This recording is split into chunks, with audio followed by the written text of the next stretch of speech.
The words hit me like a sudden stop on a wet highway, sharp and breath-stealing, the kind that makes your hands tighten on the wheel before your mind even understands why.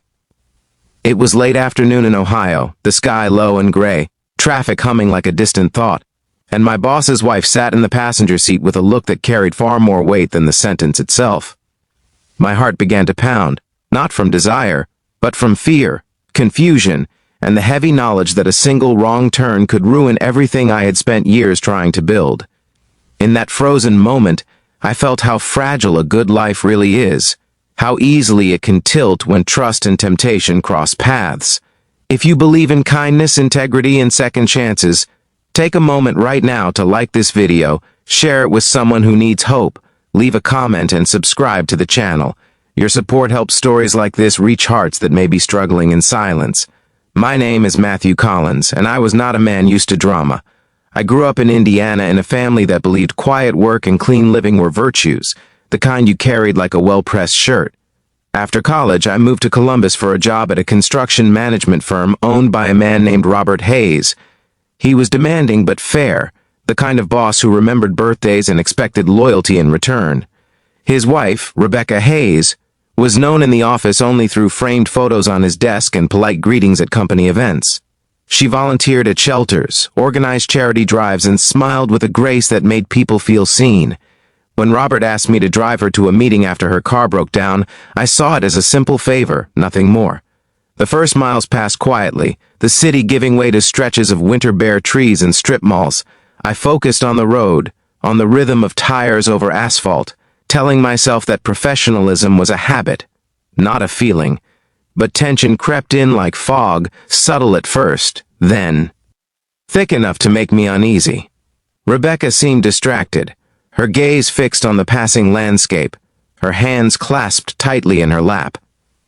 I sensed something was wrong long before the words that froze me in place ever came. Inside my chest, old memories stirred, of my father telling me that character is what you do when no one is watching, and of my mother reminding me that the easiest path is rarely the right one. I thought of my modest apartment, my steady paycheck, the trust my boss placed in me. I thought of how quickly rumors spread, and how slowly truth catches up. In that silence, I felt the weight of responsibility pressing down harder than any temptation ever could. Rebecca was not a villain, and that truth complicated everything. Over the years, I had noticed the cracks in her smile at company dinners, the way Robert's phone always seemed more important than her stories, the loneliness that can grow even in a marriage that looks perfect from the outside. Her life was a carefully arranged room with one window left open to the cold. I realized then that what she was asking for might not have been secrecy or scandal, but escape, if only for a moment, from a life that had begun to feel invisible. I kept driving, my mind racing, searching for an answer that would not betray my values or hers. The road stretched on, lined with empty parking lots and fading billboards, and I chose a public rest area just off the highway, a place filled with light and people and cameras. I parked, turned off the engine, and sat there, breathing slowly, grounding myself in the ordinary sounds around us.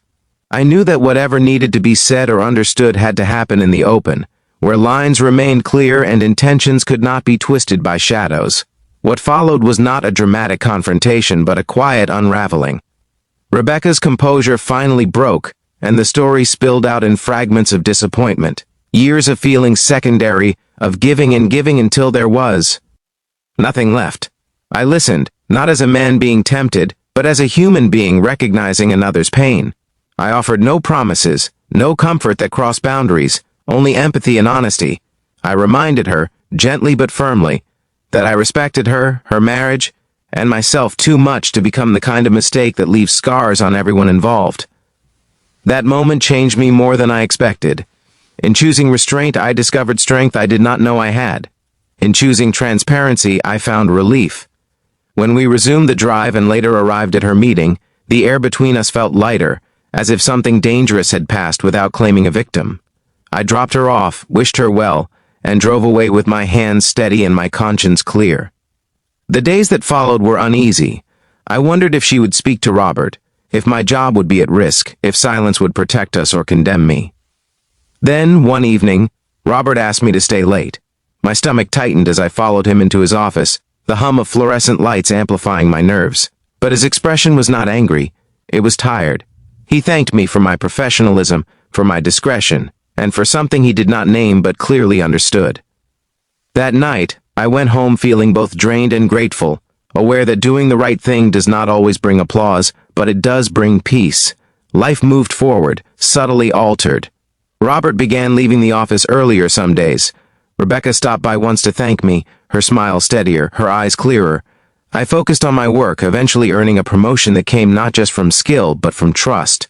More importantly, I learned that integrity is not about never facing temptation, but about how you respond when it arrives uninvited. Near the end of this story, I want to ask you something from the heart.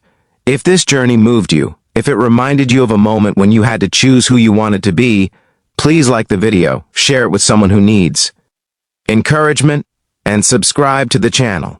Your engagement keeps these stories alive and reaching those who may be standing at their own crossroads. Before we close, please leave a comment telling us what you would have done in that moment, or share a time when choosing the right path changed your life. In the end, the road I took that day did not lead somewhere private, but somewhere better, a place where self-respect lives and quiet courage grows.